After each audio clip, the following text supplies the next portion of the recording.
dako pa kay trabaho. Amin ba? Mga milyon. Pero ang population dito mga igsunan, busugot o tulukan lang. Nga diyan nagtingo pa sa dito sa kahoy lang na lisod pa kayo. Unlike dito sa Amerika na full air conditioning. Maayo ang lingkuranan kung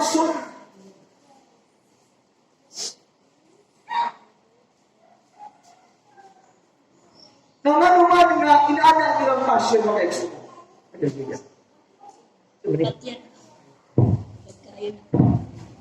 Jesus. Sipot mo sa ilong. Ano? Nakapriso sila. Hallelujah. Sa book of Acts chapter 4, napriso si Peter at si John because they are preaching Jesus. Apa na kanindot?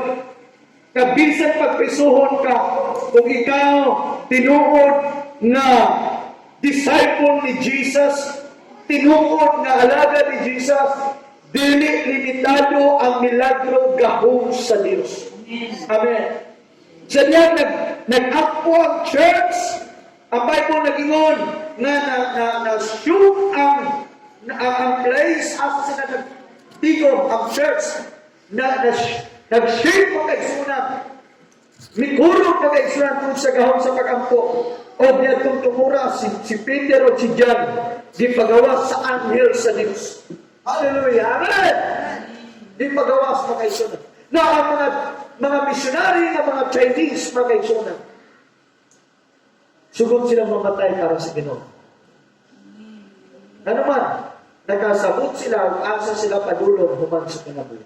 Gawas niya na nasayon usab sila na kung sila sa kabubuton sa Diyos, nagwali sila, nag-house to house sila, nag-evangelism sila, nasayon sila, na signs and wonders will follow. Amen! Kabalo sila na naay milagro ang Diyos. Kabalo sila na upanan sila sa Diyos. Karon, kung takaw ni mong social media, grabing winalihay sa pulong sa Ginoo. Doon ay nakita na akong kagabi, mausa ka babae, miadto sa ka-village sa Manila. Karatula, gibutang niya siyang dughan. Nagbutang sa glapil, sa iyang alawas, naipropon siyang baba, o nagsingita dito sa mga tao, sa mga village, na pag hinulsot ka mo, repent, for the Lord Jesus will about to come. Repent all your sin. Sama ni John the Baptist. Na mao iyang mensahe sa mga tao na mao ang paghinulsot. Na mangutanan ko, unsa ba'y atong pinakabuhat karong panahon? Bukat ba kay nimo kay lisod kay panahon, mahal kay palalito, mahal na kay mga karne? Bukat ba kay nimo kay makingon ka para maglisod na kayo? Mas pinakalisod kung dili nato maalagad ang Dios karong panahon na sa tibok anay gayon. Ano ba? Peligro ang dagat sa kinabuhi. Peligro ang dagat sa kalibutan. Amin ba? Na kung kita dini kumpiyan sa kayo, murag as usual lang, ganahan sa dihi, matawag sa Ginoo sa dihi, igsuon, pinumduman na ito nga sa Diyos, wala'y pinalabi. Kung ang mga tao sa China, duot halos 24/7 nag-ampo, grabe dedication. Even some of the Christian right now in this country, sa Pilipinas, grabe ang evangelism, grabe ang prayer. Sa ato pa, ang reward nila, pares na nato, mawatay gibuha. Example, higala, kung unsa ka kabisi, ayaw mo ang rason, hindi ka pwedeng mabisi sa Ginoo. Amen! Tingnan, abay, son! Bisihay mo kagalingon. Bisihay mo kagalingon. Diha sa Diyos. Diha sa Diyos. Amen! Hallelujah! To God be the glory. Ako nagpasalamat ko sa Ginoo makaigsunan nga at least thrice a week sa gospel. Why? Because true ana na commitment, ana nga passion nimo, matahindipay na sa imong amahan.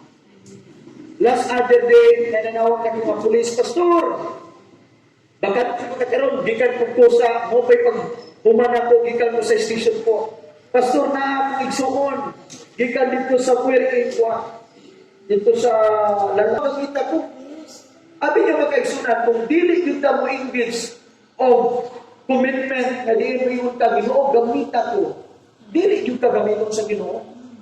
Ano man, dili man kawili. Wa ko ka nangandoy. Kaya nga naman, usay ang tao, kung kumpiyansa ta sa itong pagbati, gusto natin na ikaw rin matuman sa imong pagaling ng pagbati. Importante mo ni sa ita, Ginoo, sa asa bang kaagin na imong kong pagamit. Bisan gali ang intercessor, usa na na napagamit sa Ginoo nimo. Timog si Mana, wag ka nag-ampo. Wala ka rin mo giampo ang imong barangay. Wala ka rin mo giampo ang imong pastor. You know what? Intercessor is a gift. Dili tanang tao mag-ampo. Pero kung mangandoy ka, bisan magsugod na ng intercessor. Amen! Mukahinta ang oras, Ginoo, i-bless si Pastor Lord, kung asa man si Pastor karon. At least, kung asa kung makatunay mga kalakad kung madalas Ginoo, kabahin ka. Amen. Amen!